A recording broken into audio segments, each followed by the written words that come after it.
Our next technique sample is a seam with piping. So piping is a new vocabulary word for you. You can buy piping pre-made, or you can always make your own. See how when I lay this flat, it's like a little wobbly, kind of wants to curve. It's because it's been sitting on this roll. This piping was actually cut on the bias line. So that's what's kind of neat about cutting fabric on the 45-degree angle grain line, the bias line, is that it'll go around curves really nice. Whereas if this fabric was cut on the straight grain, it'll like kind of bunch and pucker if you do a curve. So if you make your own, make sure you cut out the strips on the 45-degree bias line. This is a flat bias tape. Let me try to make this a little smaller for you. Oops. Yeah, it's, see how it's just two pieces of fabric folded and they just sewed it together. Pretty simple. You can see some pajama pants, like pillow coverings. I don't think it has any function other than just design and aesthetics. Or another common type of piping as well is, it's like, it has like a little rope inside of it. I wonder if I can kind of get that rope out to show you.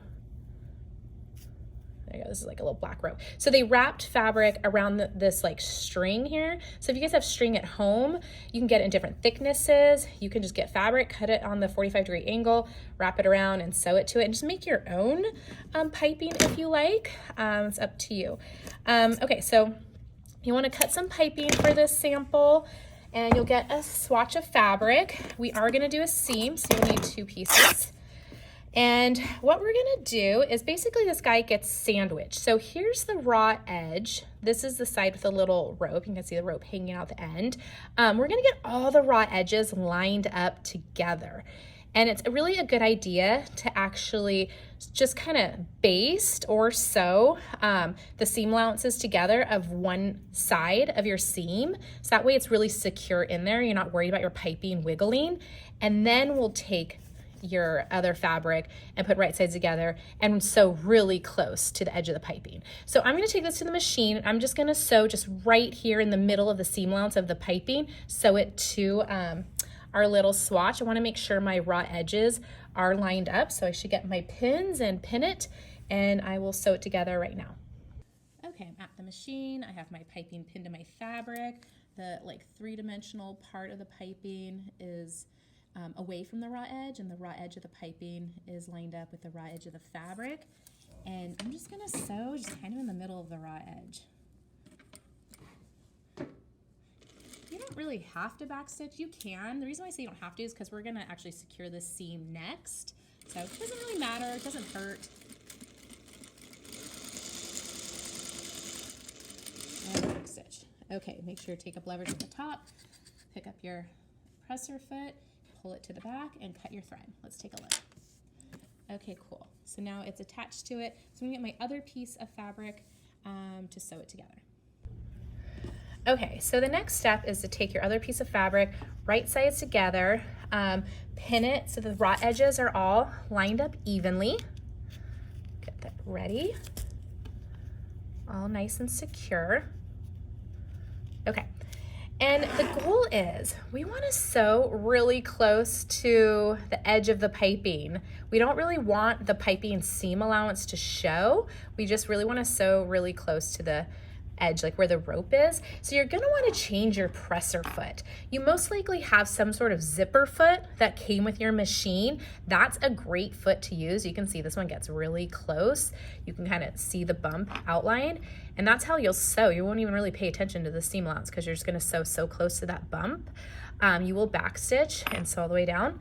There are even special presser foots designed for piping. You can see this like little 3-dimensional thing, and then there's like a hole there. So you get that bumpy part inside that presser foot. And it's kind of cool because it's like hard, once it's on, it's hard for the foot to get off of the bumpy thing, you know, so it makes it really easy to sew straight. And then your needle's gonna be super close to your piping as well. So this is nice. If you see yourself sewing a lot of piping, you might wanna go ahead and invest in a piping presser foot. Honestly, they shouldn't cost you more than $10, but either foot will work. Okay, I'm gonna go ahead and take this to the machine and see how it goes.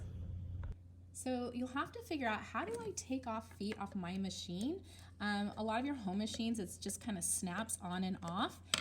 These Jukies, it just has a little screw. I just did a little lefty-loosey and loosened it. You don't need to actually get the whole entire screw to fall off. You just need it to loosen a little, and then it just fell right off. You see, this is what the screw is holding. And then pick your presser foot. I would normally pick this one. I think it's a lot easier with that engraved thing, but I think most of you guys at home probably have this type of foot, like a zipper foot. So I'll just demo with this one. So I want to pull this up as high as it can go, and then make that screw as tight as possible. A little righty-tighty. Again, your home machines, it's probably just a click in place, something a little bit easier. Okay, that's in pretty good. This isn't too hard to change your foot. Definitely makes this a lot more professional looking if you have the right presser foot. Okay, and I'm gonna line it up really close to where the piping is. It's nice because it's 3D, so you can kind of see it. Okay, here I go. In this case, you do want to backstitch.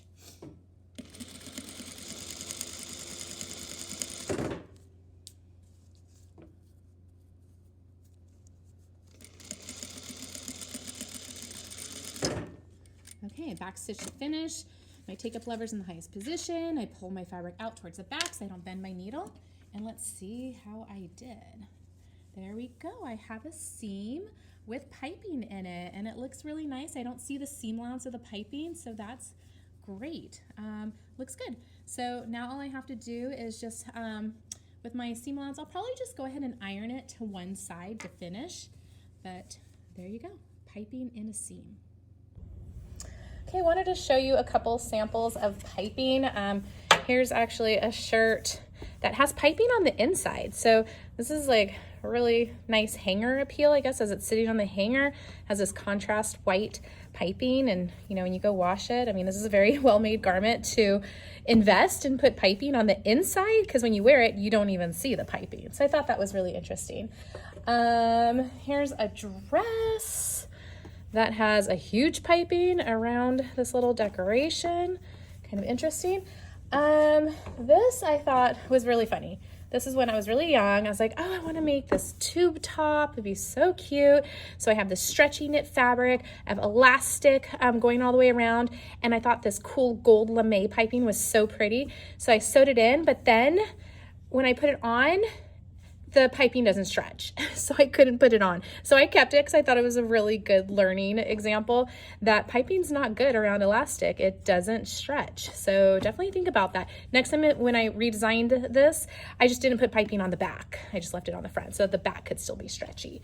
But anyways, look around your closet and see how you can find examples of piping. It's very common, honestly, in a lot of handbags and accessories. They'll put piping in the seam to kind of protect like the leather from getting worn out, especially when you set a handbag on the ground. You'll see piping in luggage, suitcases. You'll see it in pillows. And you'll see it in clothing too. So let's see if you can find some at your house as well.